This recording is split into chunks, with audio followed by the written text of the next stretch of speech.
Hello. So today we'll be talking about René Descartes, who is in the title of this course, obviously, and it is, as you can imagine, is one of the important philosophers that we will be discussing this semester. Is an interesting philosopher on different levels. He's not just a philosopher; he's a mathematician. He's a very important um,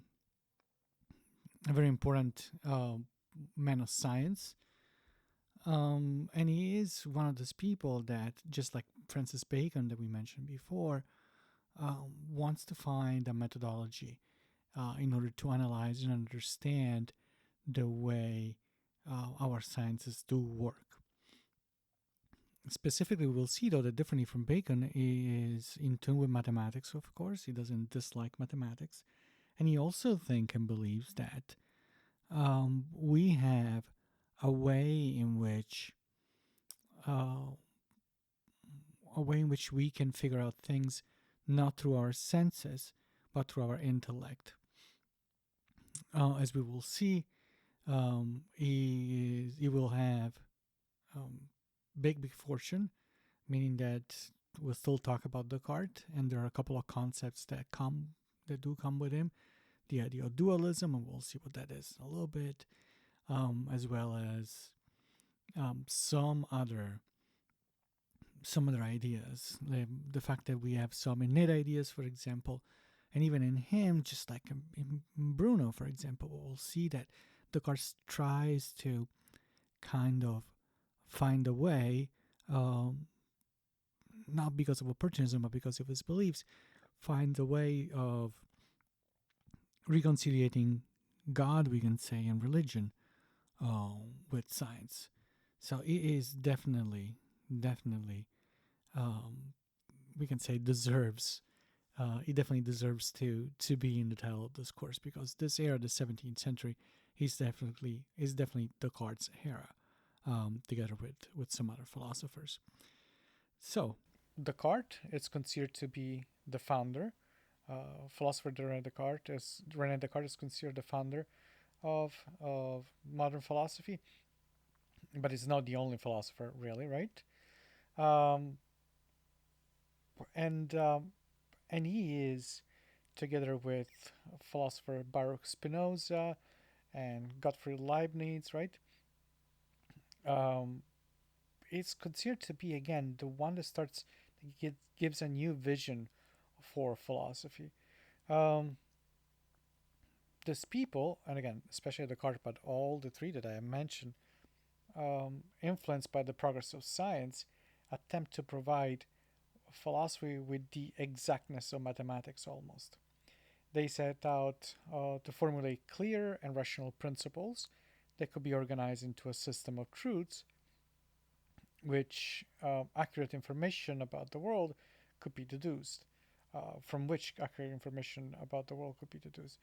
They emphasize the rational abilities, capacity of the human mind, which they consider the source of truth about both human nature and the world. They did not reject the claims of religion, but they consider philosophical reasoning as something independent from supernatural revelation, meaning that they still are deeply religious, some of these guys, and some of these guys will set up to kind of make sure that their beliefs are in line with the teachings of the church that was very powerful at the time, but yet they believe that philosophical reasoning again needs to be independent from revelation. They see very little value in subjective feelings and enthusiasm um, used to discover truth. Instead, they believe that following an appropriate methodology, they could discover the nature of the universe. Um, this is obviously a very optimistic view of science. It's a very optimistic view of human reason, and it's one view that actually goes against some how can we call it, um, against what some other philosophers were trying to do, which was bring back skepticism, bring back kind of what the Greeks were doing at the very end of the philosophical circle, which was doubting somewhat the um, the ability that human beings have to know stuff, right? So the rationalists assumed that what they could think clearly with their minds did in fact exist in the world outside of their minds. Descartes even argued that certain ideas are innate in the human mind, and given the proper occasion, experience will cause these innate truths to become self evident. This super optimistic plan for rationalism was not always successful, but it was a step in the direction towards the modern foundation of science and towards the foundation of the way in which we think knowledge works or should work. This was just to give you an introduction, we can say, to rationalism in general. Now, I want to talk to you a little bit more about Descartes specifically. Rene Descartes was a French philosopher that was born in 1596. Um, his father was wealthy. He studied in one of the best Jesuit colleges at the time, where curriculums included like mathematics, logic, and philosophy. Um, he was truly impressed with mathematics, and he was always attracted by sciences. And this will show also for the will show later because he was very prominent thinker in mathematics. The Cartesian axis, for example, that you use in math, were his invention as well. His life is not really significant, I should say. Um, he eventually moves to Holland, where he writes all his principal philosophical works that include work that's called the Discourse of Method, the Meditations on First Philosophy, the Passions of the Soul, and so on.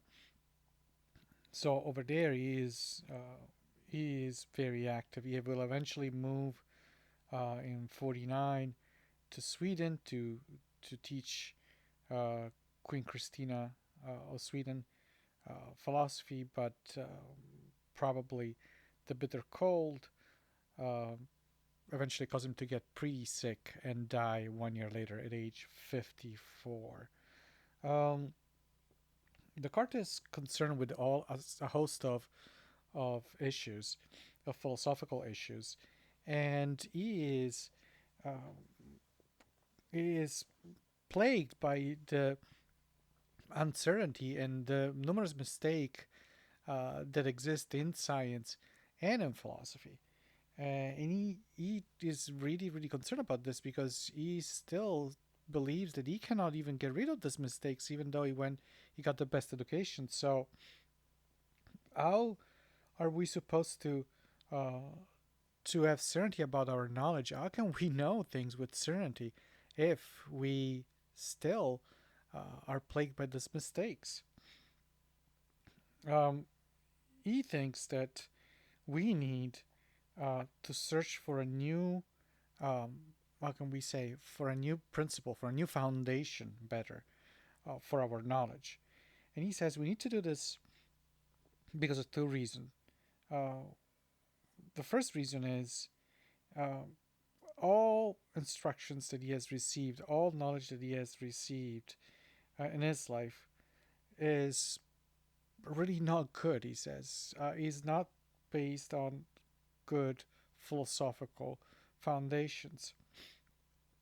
And um, the other thing that we need to do, he thinks, is um, to put forward some rules, we can say, that um, that are fundamental, has to be fundamental to to scientific inquiry.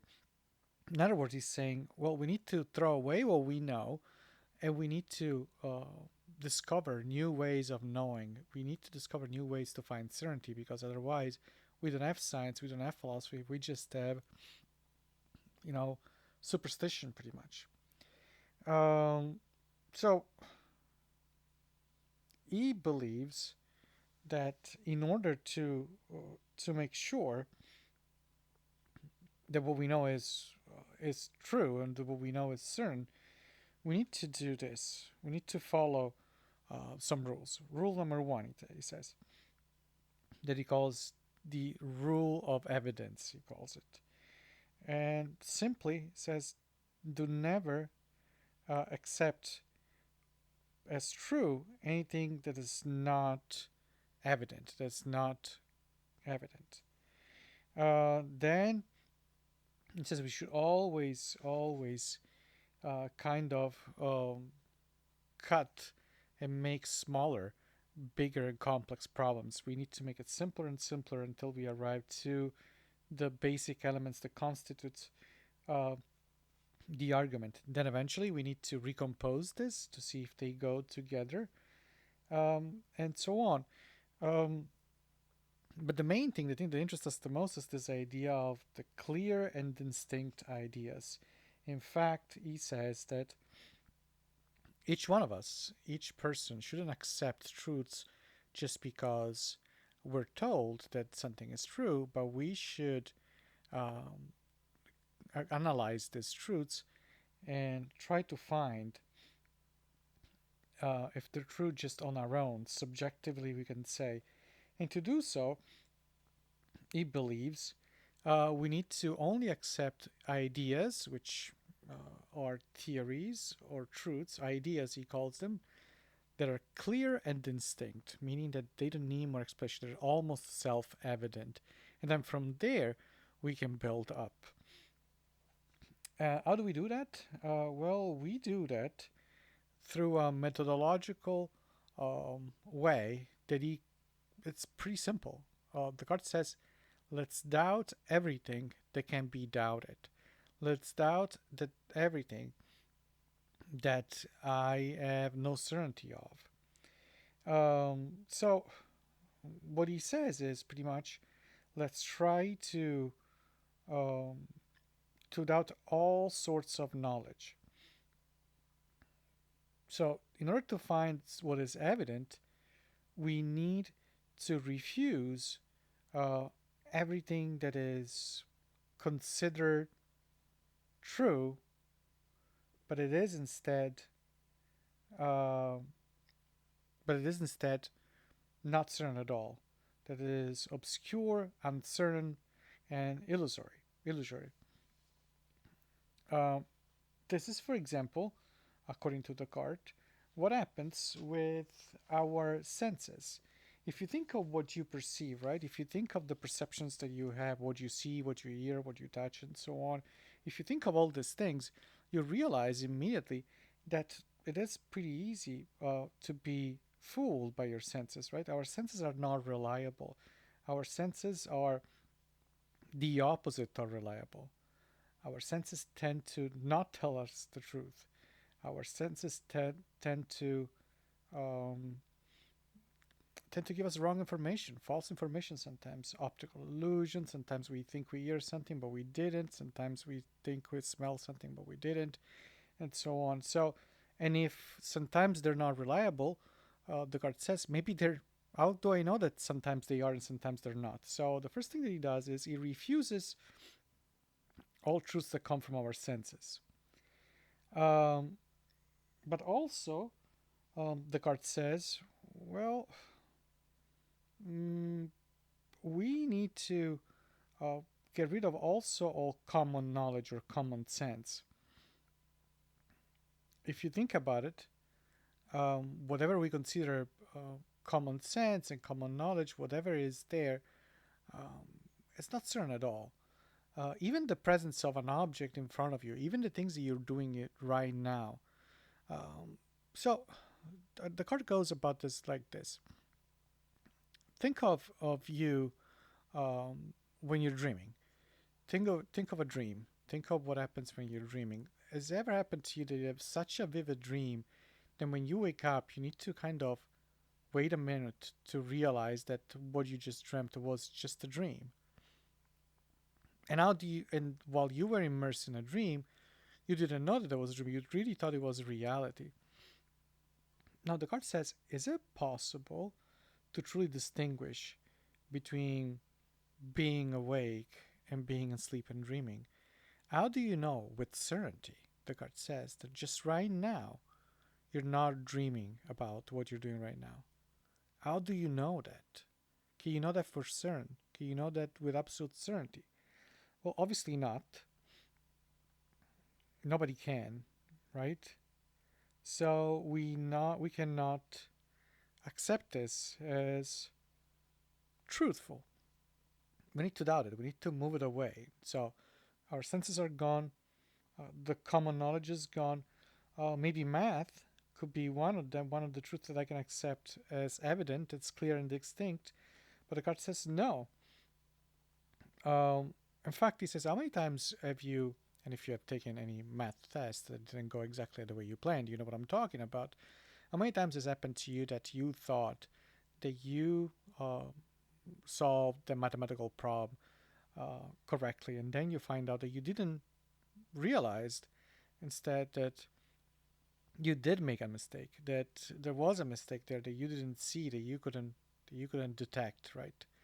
Well, Descartes says if this happens one time again, this could be happening all the time, anytime. So who can guarantee us that the things that I know, mathematically even, are really true? If we cannot know with certainty, they need to be taken away. He says all sorts of knowledge, really, all knowledge that's based on memory, well, it should be refused because my memory can be faulty. What guarantee do we have that my memory is not telling me something that is not? And also, who also guarantees me that um, it's still true today what was true yesterday? No certainty of that as well. Um, at this point, it's almost evident, we can say, to see how um, there is the methodological way of doing this methodological doubt that Descartes uses. It's pretty radical, and in fact, it's usually called either radical doubt or hyperbolic doubt, meaning it's a doubt that involves everything and anything. Descartes arrives to the point of saying, well, I think certain things are obvious, but who's there to say that it, there is not some, what he calls, an evil genius, that every time I try to reason about scientific stuff, anytime I try to reason about reality, is not trying uh, to to fool me, right? Let's say every time I think 2 plus 3 is 5, this evil genius comes in and clouds my judgment, and I think that 2 plus 3 is 5, but in reality it's not. And this evil genius, I know it sounds strange, it sounds silly, but think of it as some sort of congenital mistake that we will make every time we do something. Has it ever happened to you that you try to fix something, or you're doing something and you keep on doing it over and over and over again, and this thing doesn't go as planned? The two pieces of the puzzle you're trying to put together don't go together, and you do this dozens of times, and then at the end, I don't know, you do something slightly different. You go like, oh, that's what it was. How could I not see this before? That could be the evil genius, right? This impossibility of you to seeing otherwise for a long time. So, this is what he's talking about, right? So this is what Descartes is going with this. But again, Descartes says, wait a minute, though, there is something that it is certain, even in all this. There is a clear and distinct idea that I have. In fact, he says, even though I doubt about everything, even though I can doubt everything, there's one thing that's undoubtable. It is through doubts, actually, that I can discover a truth that's usually very elusive, that eludes um, almost every doubt, not almost every doubt. And it is so evident that there could be no objection about it. He says, well, no matter what I doubt, there's always somebody who must be doing this doubting, right? If I'm doubting something, I can doubt about everything, but there is somebody who's doing this doubting. Better, there is a doubting going on. And doubting, Descartes says, it's a form of thinking. But this thinking needs to be done by something that exists. So Descartes says, I think, or I doubt, he should have said really, but he says, I think, therefore I am. Because I think, I exist. So it is this kind of truth, the fact that I think, therefore I am, cogito, he says, ergo sum in Latin, which is the language that he writes on. Um, it says this truth is a kind of truth that doubt cannot move. The doubt cannot attack, but it can actually, the doubt can only reinforce, right? The fact that I'm there doubting is reinforcing that idea. So this way, Descartes actually finds the main foundation, we can say, of knowledge. In fact, the moment I find the truth of the cogito, he says the truth of existing in this specific way, well, then at that point, I can start building up again. I can start building up again and trying to figure out how to kind of resume true knowledge, how to get to this true knowledge. And we'll talk about this next during the next lecture.